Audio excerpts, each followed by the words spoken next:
Good day, mates. Today we're going to talk about an interesting video game based off the TV series. And I'm not going to waste too much time. And it's Real Monsters.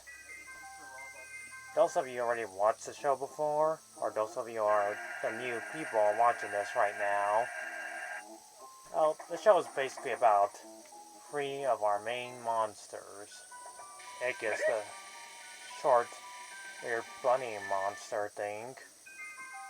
A Burbia, that's kind of like a handle of an umbrella, and Crumb, and being the simple-minded monster as he is, likes to carry his eyeballs around.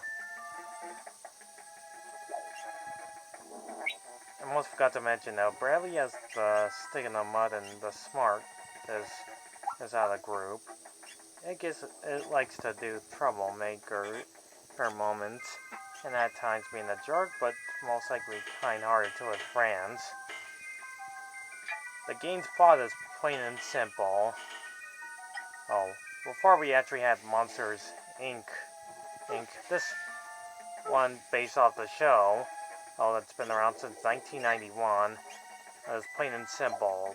The monsters do their job by scaring people of their so-called academy, a monster employee of the month, and to please the Crump in their monster employee time. And yes, you just saw that. And they do the scare faces. You can switch to different characters to see their abilities.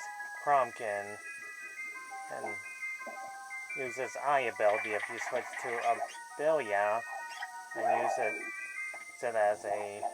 use her as a golf club for flanking his eye to see a view of part of the level. It can go fast. Their weapon is throwing junk at enemies. Did I forget to mention this game came out in 1994, I'm guessing. 1995. And you can tell the graphics don't look half bad from a game from the 90s. Also, you have to use a teamwork to jump higher places. Like any type of game from the late 90s and people that reviewed this game before.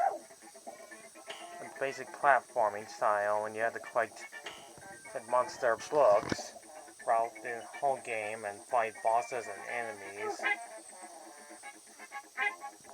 And have enough lines to get to the very end.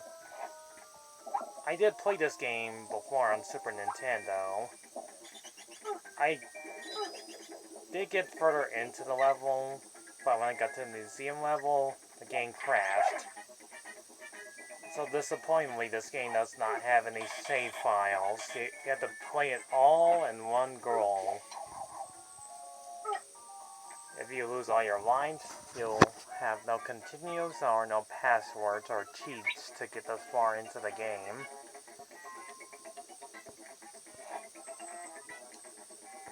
So yeah, it's one of those games that you have to get to the very end. That seems pretty unfair, but what do I know? It's been a while since I had to talk about some interesting Nickelodeon games besides SpongeBob. Or that other weird game that's also by Nickelodeon.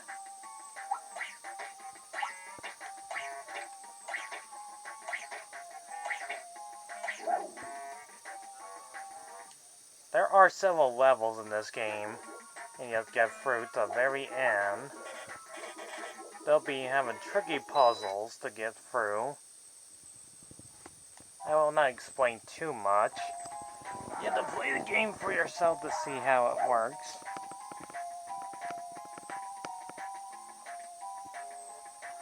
So this game's current, the music's not half bad, but get used to hearing some of the music you'll be listening to for like a whole 2 hours of gameplay.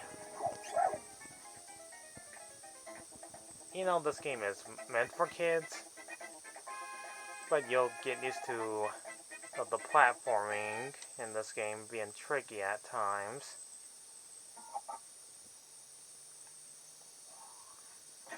The hurry this review as quickly as possible and not make it like almost 10 hours, 10 minutes longer.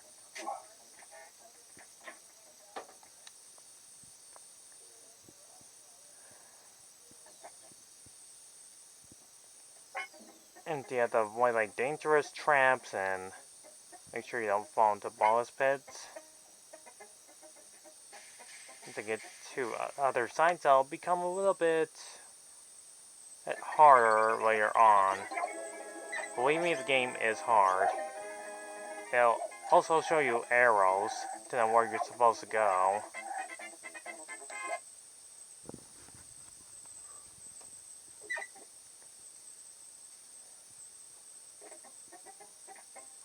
So to skip all this, let's just get to the final boss of the game. The final boss is obviously Simon. For those of you who haven't watched the show, you should watch it. It's totally worth your time. I did rent it from the library months ago. From its season 3, it's pretty good. Anyhow, Simon is a monster hunter who wants to capture all the monsters, showing them prove that he's not crazy. And he's voiced by the legendary James Belushi, which I'm pretty sure he was from other famous roles besides Real Monsters he was in.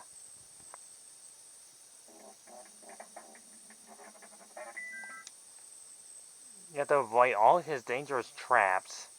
Will be instant death, like the laser traps and cages. In this final battle, it's not too hard. You want to hit all the switches. Just do it a few more times and you defeat him. And you'll succeed at it being a pretty tough game. And we get the deserved ending we rightly get.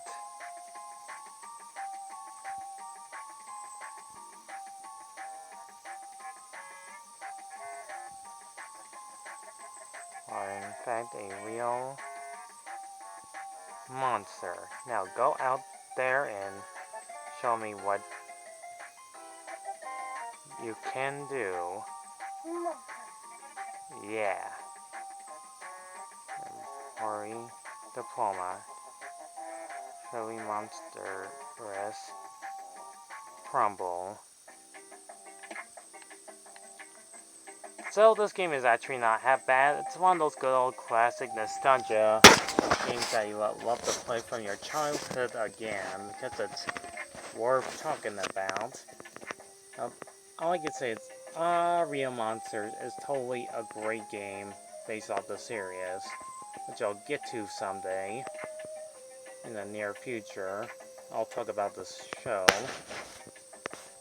But for now, I give this game a low grading to 6.9 out of 10, being kind of a sounding below average game. It's okay. It's not the best game to be remembered too many, but at least the graphics are nice. And I think this one on the Super Nintendo is a little better than Sega Genesis, maybe. Bit of voice acting good, nice music, great graphics. All I can say is it'll be totally worth your time playing. This has been a review of video games based off TV shows or movies. So let's hear that famous line of the villain saying his usual cliche line of all time.